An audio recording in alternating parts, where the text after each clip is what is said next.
Walking in the street. Babalik ulit tayo sa supermarket at ako'y bibili ng chapati ulit. Nakita yung pera ko dito, guys. Lulubog na yung araw. Ayun, oh. Asan na ba yun? Hindi makita. Malamig, guys.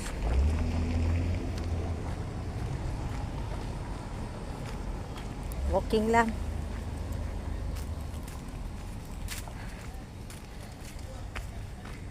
Shout out sa inyong lahat, guys. Andun pala yung araw. Hindi pala makita ang araw kay man sa mga bahay-bahay.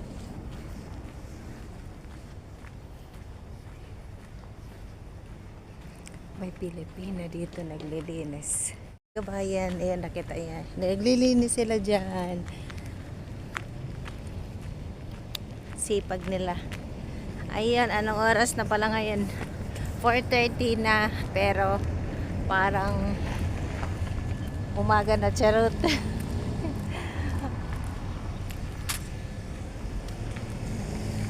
Lapit na ako, guys, sa bilhanan ko ng chapati. Ito na ako sa bilhanan ng chapati. Ayun, ang araw, hindi makita. Ay, ang daming tao. Mga ibang lahi. Ay, sunod-sunod.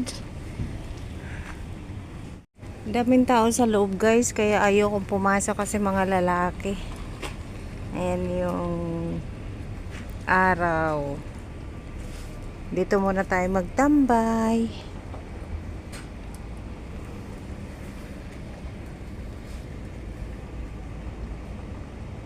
So guys, andito lang ako nag-antay sa labas kasi sabi nung kusinero doon sa restaurant sa Mataam, 20 minutes pa daw bago matapos ang chapati.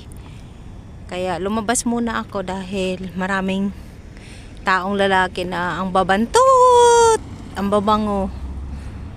Kaya dito lang tayo. Lumabas ako. Tapos ayun, may nakita kong si Kabayan, oh. Ayun, oh, nagdidilig ng tamer. Ayan, dalawa sila dyan. Yung isa kanina naglilinis. Ang gaganda ng mga bahay.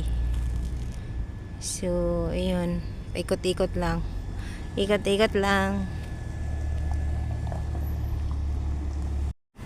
Ay, grabe, guys. 20 minutes ako nagantay nito lang. Chapati na to, ha. Oh. Ay, Allahu Akbar na. Kasi alas 5:20 na. Oh, di ba, pauwi na ako. Kasi ang tagal ko eh. Ang daming naglalakad ng mga galing sa city to. Friday kasi eh. Nag-day off ang mga peoples.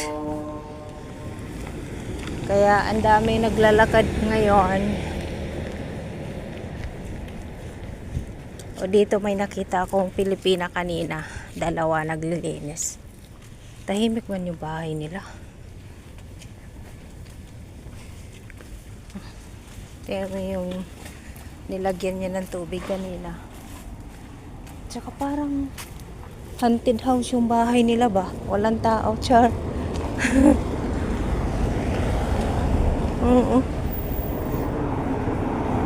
Parang walang tao. Kanina nung naglalakad ako papunta doon, alas 4:30, may araw pa, maliwanag pa. Ngayon, ayan na, madilim na ang kalangitan.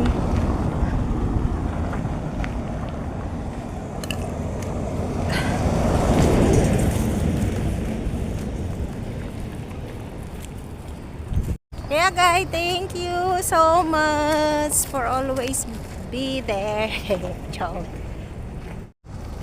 Ayun guys, thank you so much sa palaging nagsusuporta sa aking YT. Ingat kayo palagi. At ako'y malapit na sa bahay. Ito na yung bitbit ko.